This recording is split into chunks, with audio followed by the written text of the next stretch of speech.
નમસ્કાર મિત્રો, સ્વાગત છે તમારું અમારી આ યુટ્યુબ ચેનલમાં। મિત્રો, અમે સમય પર તમારા માટે વાસ્તુશાસ્ત્ર અને જ્યોતિષશાસ્ત્રથી જોડાયેલી ઘણી મહત્વપૂર્ણ વાતો અને ઉપાયો લઈને આવીએ છીએ। વાસ્તુશાસ્ત્ર આપણા જીવનથી જોડાયેલી દરેક વસ્તુ સાથે આપણો સંબંધ, તેની દિશા, તેનો ઉપયોગ અને લાભ કેવો હોવો જોઈએ તેનાથી આપણને અવગત કરાવે છે।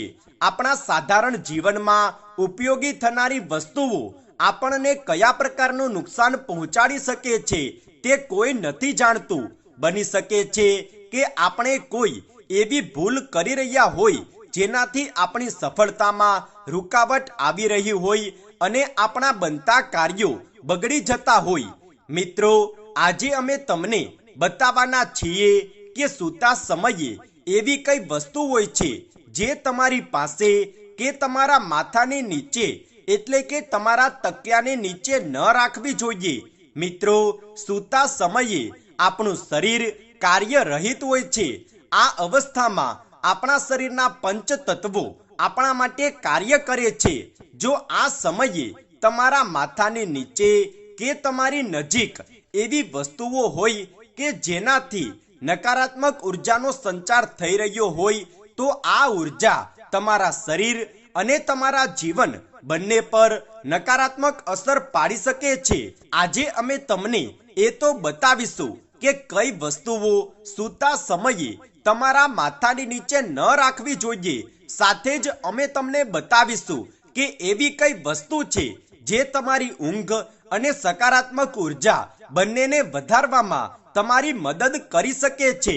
તો ચાલો મિત્રો જાણી લઈએ। પરંતુ મિત્રો, તેની પહેલા અમે તમને વિનંતી કરીએ છીએ કે તમે વિડીયોને લાઈક કરીને કમેન્ટમાં જય માં લક્ષ્મી અવશ્ય લખી દો। સાથે જ જો તમે આવી જ જ્ઞાનવર્ધક માહિતી મેળવવા માંગતા હોય તો ચેનલને સબસ્ક્રાઇબ જરૂર કરો। મિત્રો, સૌથી પહેલા જાણીએ કે કઈ વસ્તુ સૂતા સમયે આપણી નજીક કે માથાની નીચે રાખવી જોઈએ। મિત્રો, જો તમને રાત્રે ઊંઘ નથી આવી રહી તો આ ઉપાય તમારા માટે છે। કપૂરના કેટલાક ટુકડા એક રૂમાલમાં બાંધી તમારી પાસે રાખી લો અને થઈ શકે તો આની સુગંધને સૂંઘતા રહો, કારણ કે કપૂર સકારાત્મક ઉર્જાનો સૌથી મોટો સ્ત્રોત છે। આનાથી તમારું મન શાંત થઈ જાય છે। સૂતા સમયે ખરાબ વિચારો કે ખરાબ સપના વધારે આવી રહ્યા છે તો બની શકે છે કે તમારા પર કોઈની ખરાબ નજર કે નકારાત્મકતાની અસર પડી રહી હોય। આનાથી બચવા માટે થોડા ચોખા એક લાલ કપડામાં બાંધીને જ્યાં તમે સૂવો છો ત્યાં તમારા તકિયાને નીચે રાખી દો, કારણ કે ચોખા એ સ્વચ્છતાનું પ્રતીક હોય છે। આનાથી નકારાત્મક ઉર્જા તમારી નજીક નહીં આવી શકે। અને સાથે જ મિત્રો, તમારા શયન કક્ષમાં શુદ્ધતાનું વાતાવરણ હોવું ખૂબ જ આવશ્યક છે। એટલા માટે તમારા રૂમમાં કે કોઈ પણ જગ્યાએ એક મોરપંખ અવશ્ય લગાવો। આનાથી સકારાત્મક વિચારોનું આગમન થવાનું શરૂ થઈ જાય છે, જેનાથી ખરાબ અને નકારાત્મક ઉર્જા તમારી નજીક નથી આવી શકતી। તો આ હતી એ વસ્તુઓ જે તમે સૂતા સમયે તમારી નજીક કે તમારા માથા નીચે રાખી શકો છો। ચાલો હવે જાણી લઈએ કે એવી કઈ વસ્તુઓ છે જે તમારી કે તમારા બેડની નજીક કે તમારા માથાની નીચે ન રાખવી જોઈએ। તો મિત્રો, પહેલી વસ્તુ છે ગંદા કપડાં એટલે કે મેલા કપડાં। ઘણા લોકોની આદત હોય છે કે રાત્રે કપડાં બદલ્યા પછી પોતાના મેલા કપડાં રૂમમાં કે પોતાના બેડ પાસે જ મૂકી દે છે। પરંતુ મિત્રો, મેલા કપડામાંથી નકારાત્મક ઉર્જા ઉત્સર્જિત થતી રહે છે। એટલા માટે જ પૂજામાં કે શુભ કાર્યોમાં જૂના કે મેલા વસ્ત્રો ન પહેરવા જોઈએ અને તમારા બેડ પાસે પણ ક્યારે પણ મેલા કપડાં ન રાખો। બીજી વાત, બૂટ, ચપ્પલ, રૂમાલ અને માસ્ક હંમેશા દરેક વ્યક્તિ આ બધી વસ્તુઓનો ઉપયોગ કરે જ છે। આનો ઉપયોગ તમારા આખા દિવસના કાર્ય દરમિયાન કરો, પરંતુ રાત્રે સૂતા સમયે આ વસ્તુઓને તમારાથી અને તમારા શયનકક્ષથી દૂર રાખો. વૈજ્ઞાનિક દ્રષ્ટિકોણથી પણ આ વસ્તુઓ સ્વાસ્થ્ય માટે હાનિકારક બતાવવામાં આવી છે. સાથે જ આ વસ્તુઓથી વાસ્તુદોષ પણ લાગી શકે છે. બૂટ અને ચપ્પલ ઘણી બધી જગ્યાએથી અલગ અલગ ઉર્જાને પોતાની સાથે લાવે છે. આ જ કારણે તેને ઘરની બહાર જ રાખવા જોઈએ.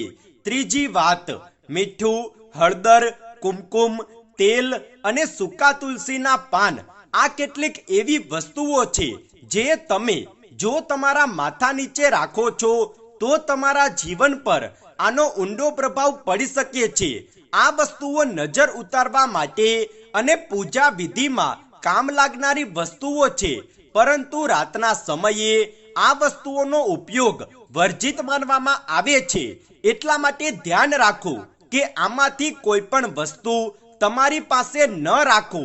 અને એક વાતનું ધ્યાન રાખો કે તુલસીના પાન સંધ્યા સમયે ન તોડો. સવારે તુલસીના પાન તોડીને કોઈ એક પાત્રમાં રાખી લો અને શયનકક્ષમાં કે તમારા બેડની નજીક આ પાનનો ઉપયોગ ન કરો. આનાથી તુલસી માનું અપમાન થાય છે. ચોથી વાત, ઘણા લોકોને રાતના સમયે પુસ્તક વાંચીને સૂવાની આદત હોય છે અને સૂતા સૂતા તે પુસ્તક પોતાના બેડ પર જ છોડી દે છે. ઘણા વિદ્યાર્થીઓ પણ આ કાર્ય કરતા હશે, પરંતુ પોતાના બિસ્તર પર ક્યારેય પણ કિતાબો કે પુસ્તક ન રાખો. વિદ્યા એમાં સરસ્વતીની દેન છે. આમાં માતા સરસ્વતીનો વાસ હોય છે. બિસ્તર પર પુસ્તકને રાખવાથી સૂતા સમયે ક્યારેય પણ આપણો પગ તેને લાગી શકે છે, જેનાથી માતા સરસ્વતીનું અપમાન થાય છે. એટલા માટે ખાસ કરીને આ વાતનું ધ્યાન રાખો. તો મિત્રો, આ હતી એ વસ્તુઓ જે સૂતા સમયે ભૂલથી પણ આપણી પાસે ન હોવી જોઈએ. તો ઉમ્મીદ છે કે તમને આ જાણકારી પસંદ આવી હશે.